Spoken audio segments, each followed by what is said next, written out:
first question. Any questions? Yeah. Ella Smetana, Box Sport. Obviously a draw today, but one that probably feels like a win given all the circumstances.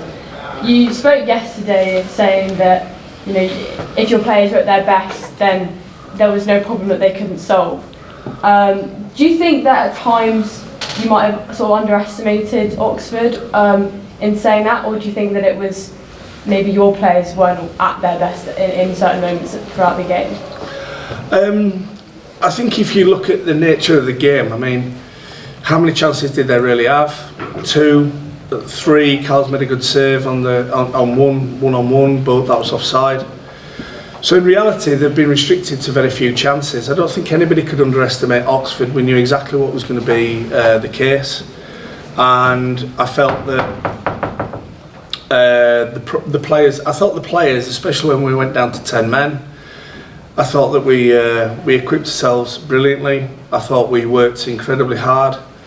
And as I said to the players, I said, it kind of sums up the whole season. That last sort of 30, 45 minutes, whatever it was. That actually, it wasn't creativity, it wasn't guile, it wasn't... Although, did you see that 14 pass move that we did from back to front? It was nice. With 10 men and completely under pressure, and we at that point the players thought they had to win it to win the league. So from my point of view, they've achieved everything that I could have asked from them, and I'm ever so proud of the players and everybody that's been involved. Next question.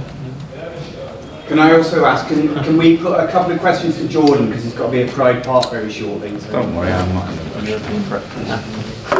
Is there any questions for Liam or Jordan?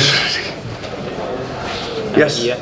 Spiro, Sky Sports, congratulations on getting promoted, but do you think the referee did too many mistakes with the amount of red cards that approved in the game and yellow cards? And do you think the amount of yellow cards they gave slowed the game down? I would agree that it definitely slowed the game down, but as I tell the players every week, the referee's there to do a job. The one thing that we need to do is let the referee do the job. Good, bad or indifferent, and I suppose in some ways when we look back over this season, has it worked itself out over the course of the season? Perhaps. But it's the nature of the game, and you know, it is what it is. Did it slow the game down? Of course it did. That's why he gave 8 minutes, which I thought was a bit crazy, but messed a little bit around with my game plan and the psychology of the last sort of 10, 15, 20 minutes. But yeah, let him do his job, and if he sees fit to book players, then as long as he does it fairly for both sides, then it is what it is. Yep. Next question. Yeah.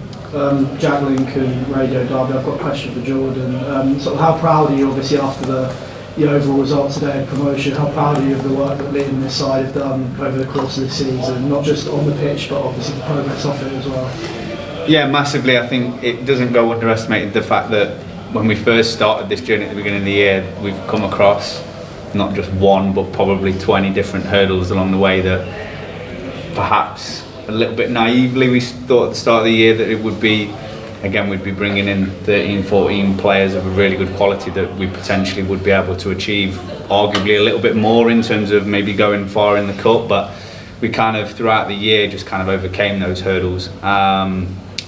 Testament to Liam's sort of guile and kind of not willing to sort of take no for an answer a lot of the time has really sort of helped me in terms of make some of those changes a little bit quicker, so then it made sure that the boys could go out there and perform. I think it also something has to go back to the boys that they definitely have had to come over those hurdles as well. It's not been straightforward travelling away with minimal players, injuries, different scenarios. Again, look at today, they go down to 10 men, Oxford score, and you kind of think that's it, that the season that they've worked so hard for is kind of over within the space of a couple of minutes, whereas they dug in, they reacted to it, they were going for the 3-2 win, and I'm pulling my hair out going knowing the results that actually a draw is good enough.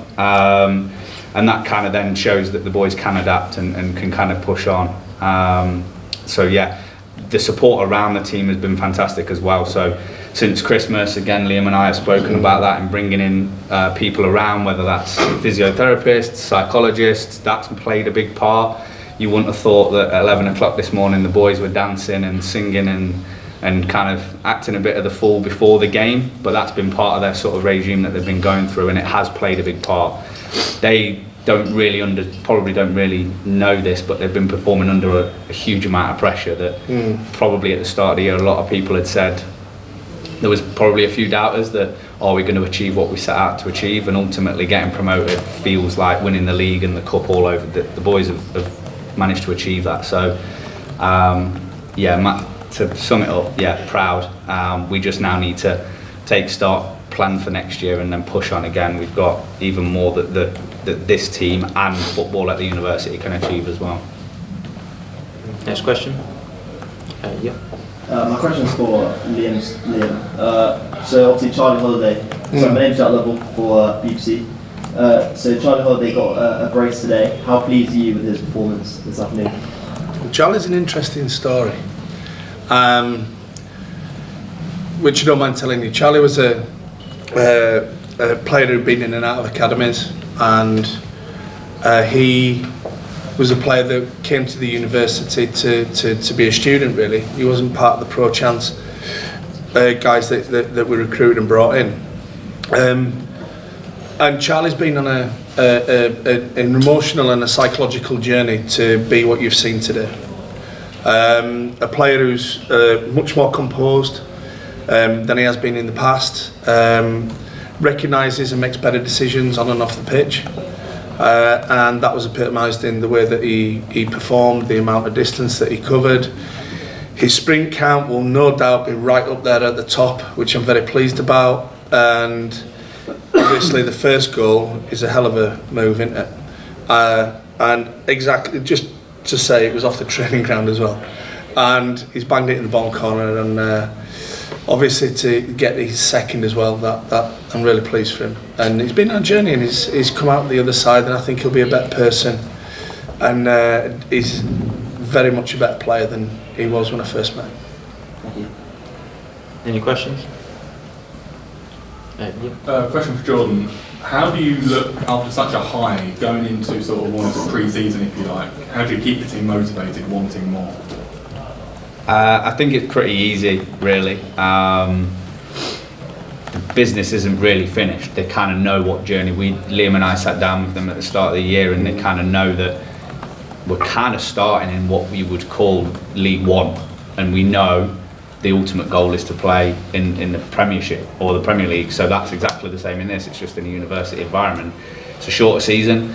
There is a bigger picture for these players as well, is yes, university football, and they know that it matters to me and the university and Liam and the Vice-Chancellor, and it matters to everybody that Derby is successful as a university, but these individually have the motivation to go and sign professional contracts. So that is ultimately the goal. Again, they're with us for a period of time, however long that is. Liam and I really want to develop them as players, people, academics, but at the end of it, that they're proud of the journey that they've gone, whatever that outcome may be, whether that is a professional contract or going and working in professional football as an analyst or as a sports scientist or being a journalist or whatever it might be, that their journey that they're proud of. Again, the players won't stop. They'll continue. Yes, the season kind of comes to a close from a university perspective, but they'll keep going. They'll train over the summer. They also know that we've got a big recruitment push, that we need to go and recruit and bring in an additional number of players and additional quality to go and compete in that top division. We're not going into the first division to kind of just compete. We want to go and win that league, and the objectives won't change to what they were this year. Moving forward to next year, there's a little bit of pressure, but again, comes pressure, I think the boys will react. The team will move in that direction, and yeah, hopefully the infrastructure around it as well will ensure that we're able to achieve that. Any questions? Pete Lamsley, Sunsport. Liam, you manipulated this and you've got exactly the ends you wanted in terms of how much information you shared with the players.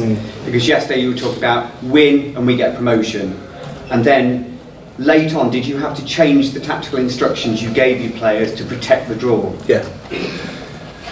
Yeah, we sometimes I got taught by a very famous football manager that. Can I ask who that was?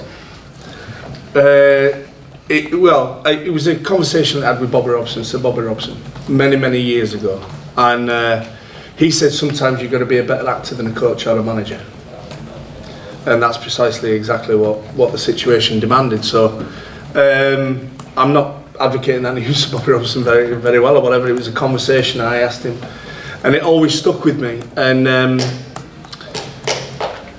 the idea behind what happened in the sort of the last 7 or 8 minutes, which I touched upon before, was that I didn't expect 8 minutes.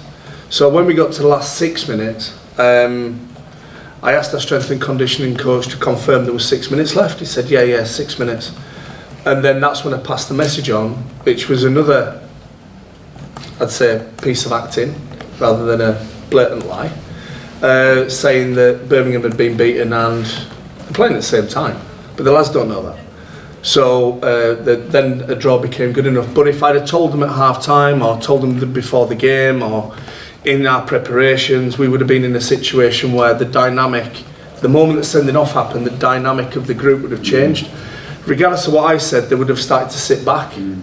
That would have invited pressure, and I knew that was a possibility in the game. Not a sending off, but if we were 2-1 up with 15-20 minutes to go, naturally the group starts to go further back and the units become further back, closer to our goal. They're a big physical, strong side. We don't need to be inviting pressure. Therefore, we continue to play the same way, play on the front foot. And the lads are pressing at 10 men, 11 players, and the forwards are running like their life depends on it. The midfielders are running and, doing the hard yards and everything else. So he's a little porcupine, but maybe just being a better actor than a coach for once. Thank you. Tom. Tom Gibson, Derby Radio. With the sending off, how did you as a manager adapt to that with the tactics especially? Did you have to change anything within your game plan? Not particularly. The only thing that really changed was that I stopped the 2 strikers sitting in the half space between the full-back and the centre-backs. So if you notice, if you watch the game, they were kind of in between their full-back and the centre-back. Their back four don't really venture too far up the pitch. They don't really have attacking full-backs, but we do. We played 2 wingers, really. Charlie and Devante, they're 2 attacking players at full-back. So we didn't really change too much. I just brought them closer together. So we would almost play in a 4-3-2 really, but very compact in the middle, which meant that if we could get the ball, the running distances and the sprint distances would be shorter. So if their fullback got it, so what? If their centre-back's got it, so what? But what it would mean is that then Charlie and Devante would be able to time their runs. As soon as the midfield gets it, how many times did you see the ball going to Charlie? And then he goes on a marauding run, or we check back out and we pass. And you'll have heard me barking at the top of my voice, pass. Because what we wanted to do, whether it were 11 or 10, is move them around the pitch. So the only thing that did was move the 2 strikers in 15-20 yards. So they were playing closer together, that was it. Which got us the goal. So. Ellis Matson, Box Sport. Slightly similar to that question, but also a little bit different. I want to know what was going through your head after that first ending off, because obviously, like you said, the guys weren't... You don't want to know. The guys weren't aware that a draw would secure them the promotion. No. And obviously going a player down and them trying to chase that win could have potentially opened the game up more for the counter-attack, so it really could have gone either way at that point. Were you worried?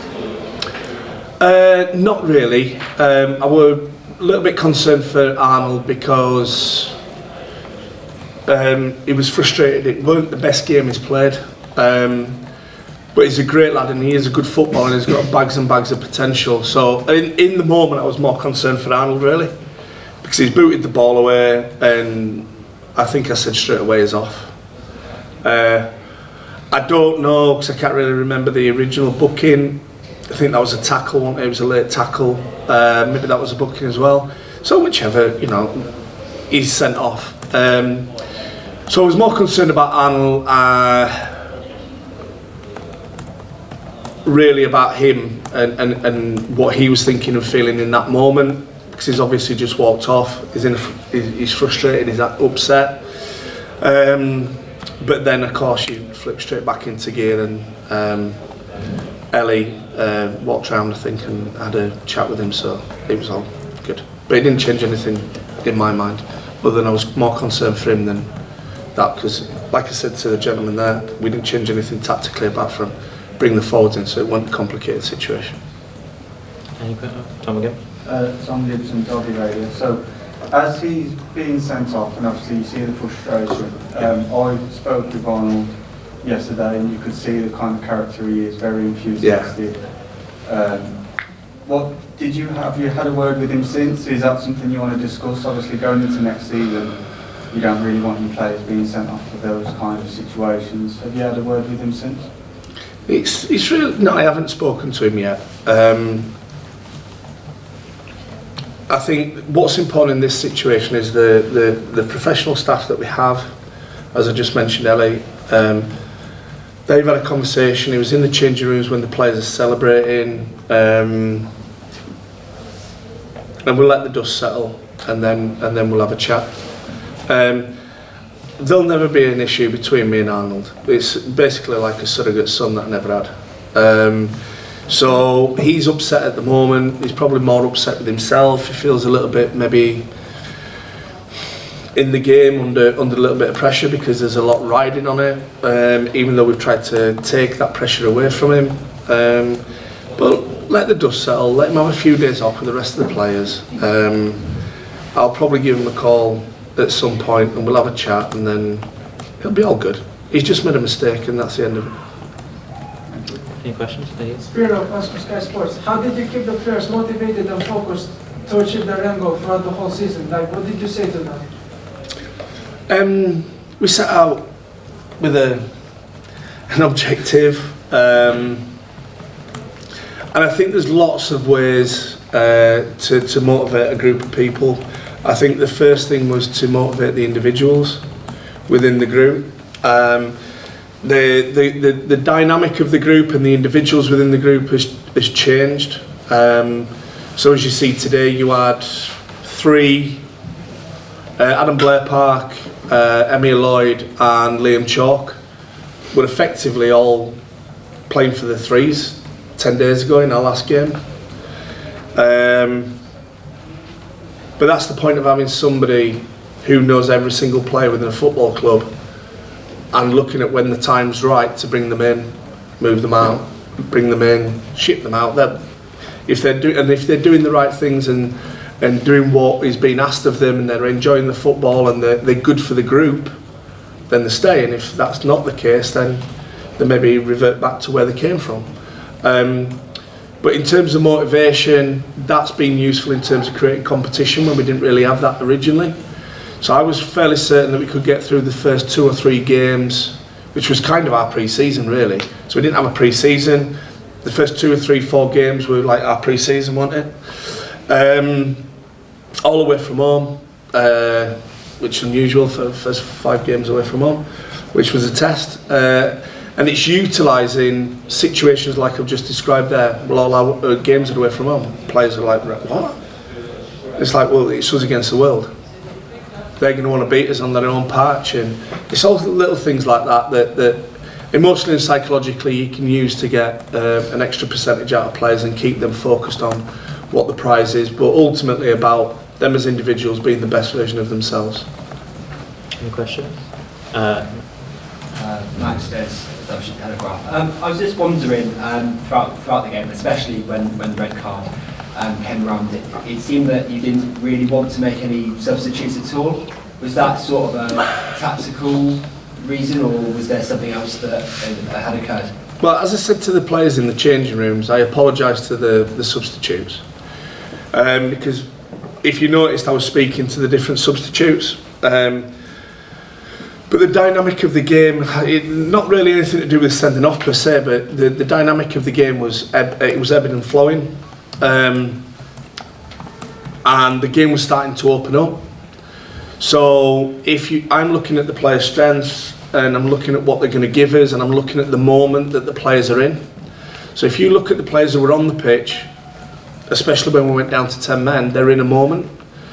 They're working hard, the sweat's flowing off them, you know, they're giving their all, they're cramping up. These are fit boys, and they're cramping up, you know.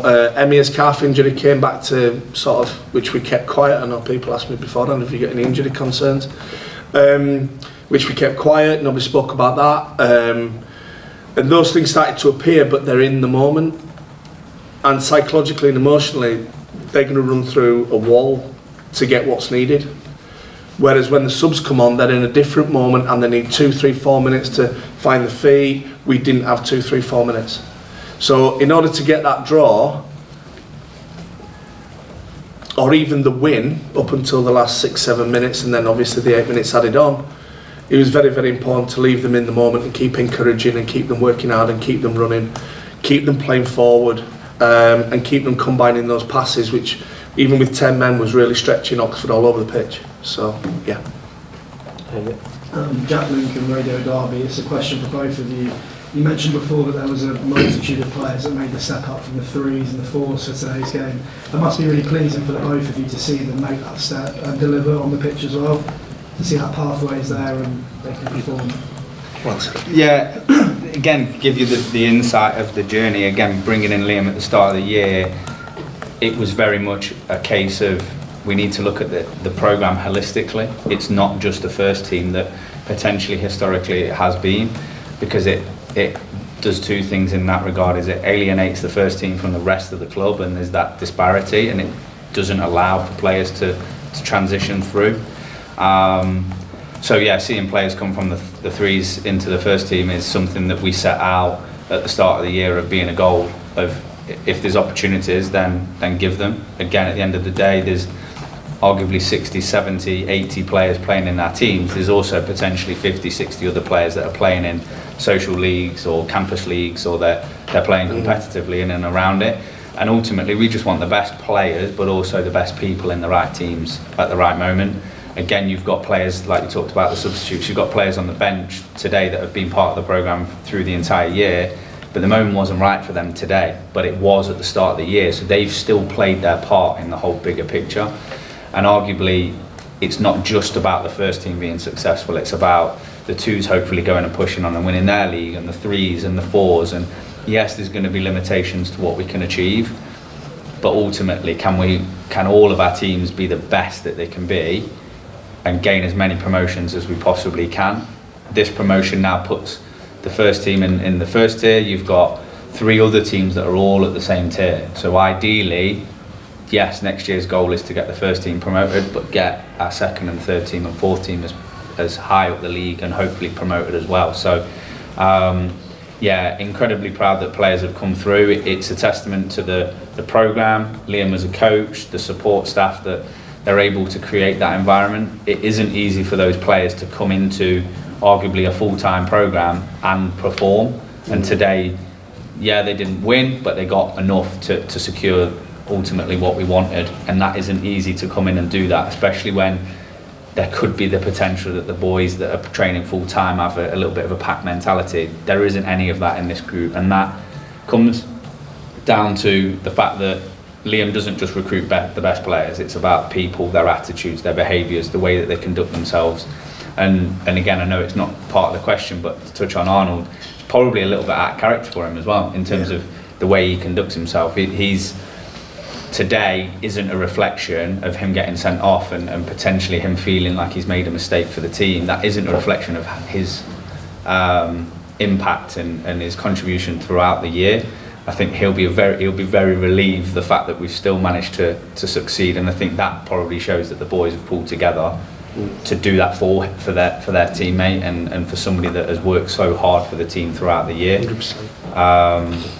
So yeah, going back to the original question, yeah, 100%. Any more questions? Jack Nathan, BBC Derby. Ignoring the context and wider achievement, focus on the performance itself. Before the game and after the last game, you said about how disappointed you were with the performance. And did I use the word disappointed? I think you might say frustrated. Yes, correct. So frustrated with the previous performance. Were you happy with what you saw? Obviously, the red card didn't help things, but do you think you saw the improvement you wanted, or? I think we've scored 2 fantastic goals. I think we played the best football in the league.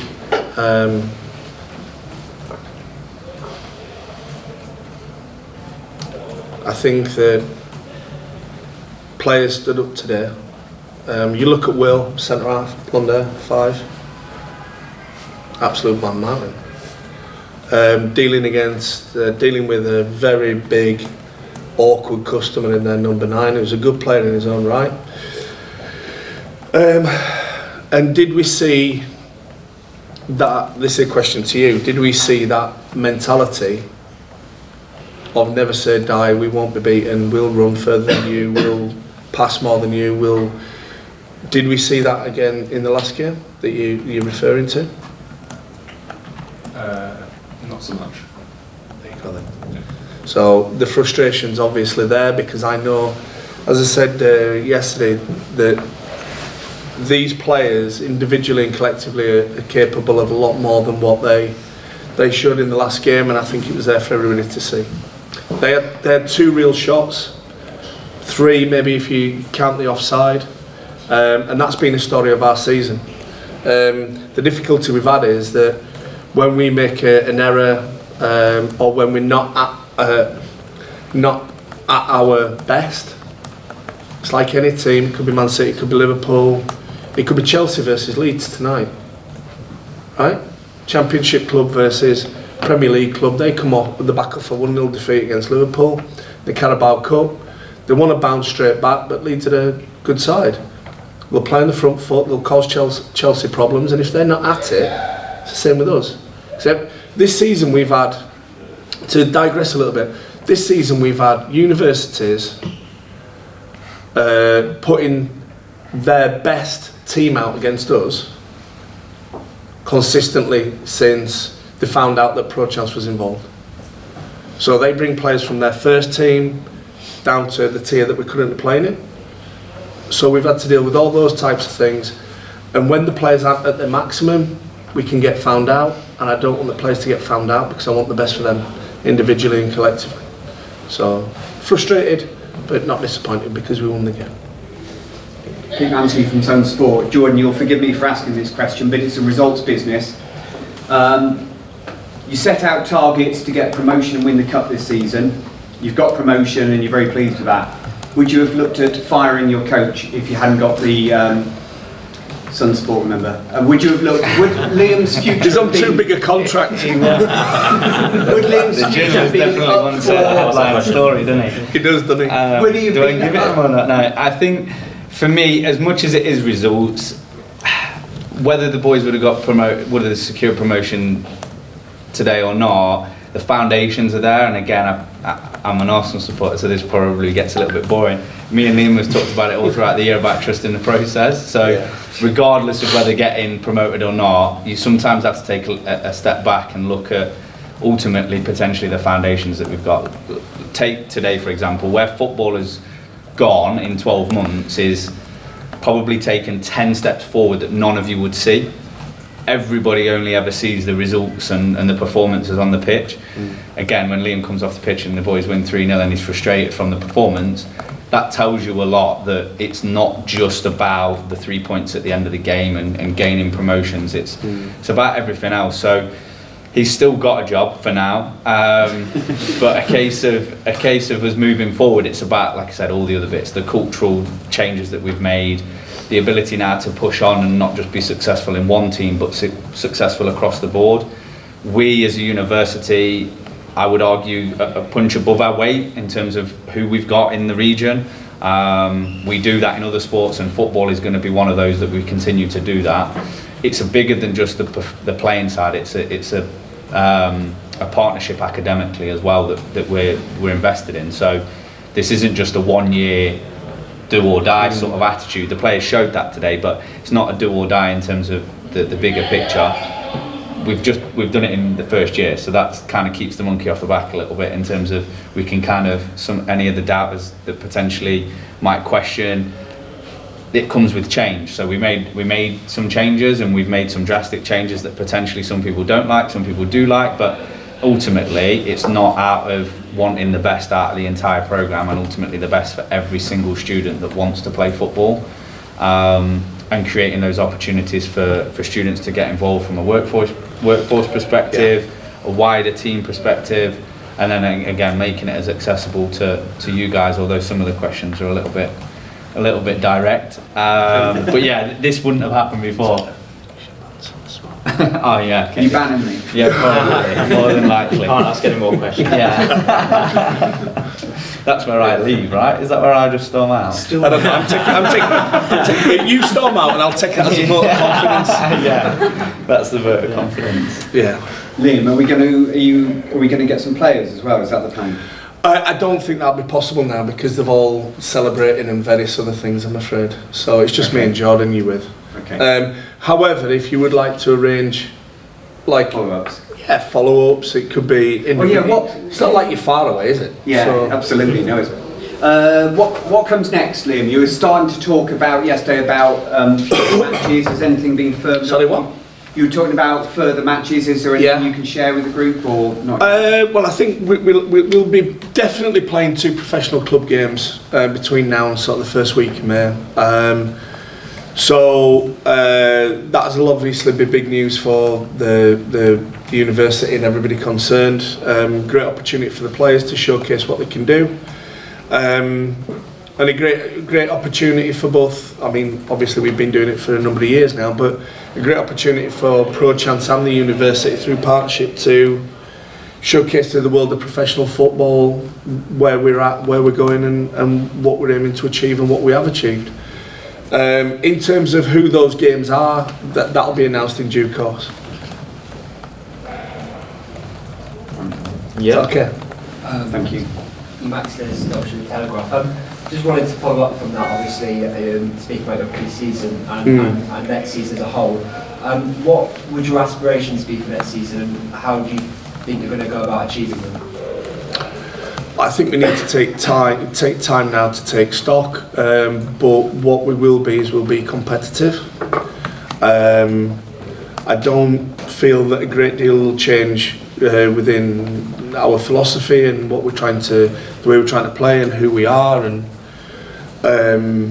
I think we will go on a major recruitment drive to bring in better players, more quality to complement the group that we already have, and also to support the other groups within the university in men's football.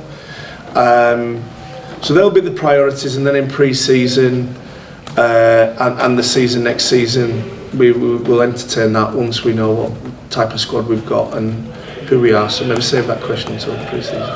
Any more questions? Jack Nesson, BBC Derby.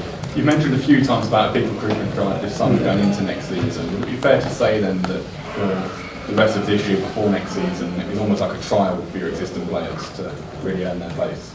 I wouldn't say it's a trial. I mean, I don't think that's the case at all. Because, as I said yesterday, we're somewhat of a family.